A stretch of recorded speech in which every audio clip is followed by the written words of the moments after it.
बात उनकी छिड़ जाए, लफ्ज़ मेरे हैं बात उनकी। बेईमानों का अकीदा क्या, मेरा ईमान है मोहम्मद रसूलुल्लाह।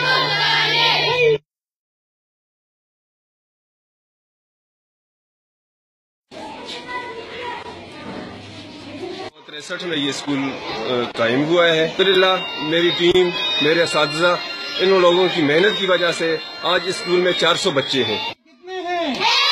अल्लाह ताला कहाँ है? अच्छा, ये जमीन किसने बनाई है? एहसान कौन से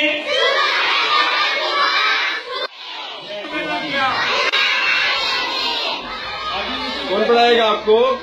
जल्दी आओ।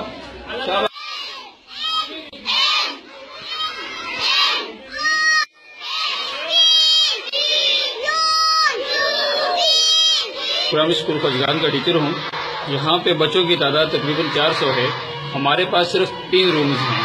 यहाँ पे बच्चों की तादाद रोज बरोज बढ़ती है। हमारा स्टाफ माशाल्लाह बहुत अच्छा है। तो बच्चे हमारे जमीन पर बैठते हैं, जिसका हमें बहुत दुख होता है।